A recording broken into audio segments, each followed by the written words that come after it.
Hi, my name's Bill McCluskey, and my company, Stateline Senior Services, is located in Somers, Connecticut, and we specialize in helping retirees to minimize or eliminate some of the risks of retirement. One of the risks of retirement is medical and prescription drug insurance and making sure you're going to get the protection and value needed for your situation. Today we'll be discussing the pros and cons of utilizing your Medicare options versus staying on a group medical plan.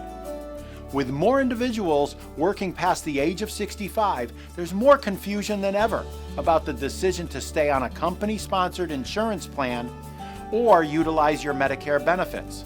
Although making this decision forces us to look at many factors, it's a bit different for everyone. Let us give you a few pointers on the issues to be aware of. The first issue is whether you are the employee carrying the insurance or if you are covered under your spouse's plan. If you are the employee and need your spouse or children to be covered by the plan, you usually need to stay on the group plan yourself, even at age 65.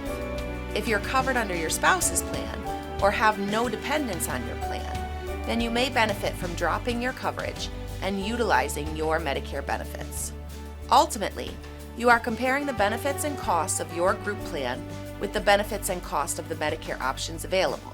First, you should familiarize yourself with the differences between utilizing original Medicare with a separate Medicare supplement and Part D drug plan versus utilizing a Medicare Advantage plan. Be sure the plans you're considering include the doctors and other medical providers you may want to use. Consider reviewing our Medicare options video. After determining which of those two options is best suited for your situation, then you should compare it to the group plan. Some of the key points to compare are policy deductibles that need to be paid by the insured before benefits begin.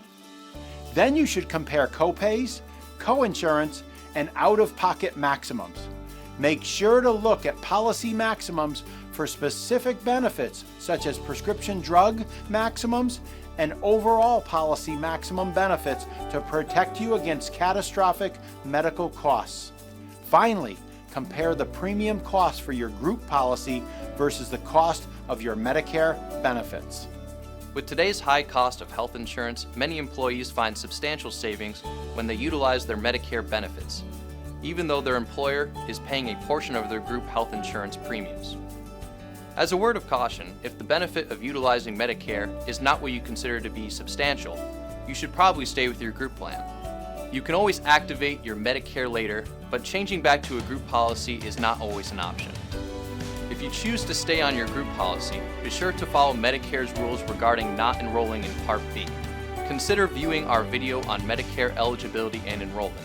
Now that you're aware of the difference between utilizing Medicare and some of the benefits from your group plan, feel free to call our office for a no-cost, no-obligation appointment to analyze your situation. Thank you very much.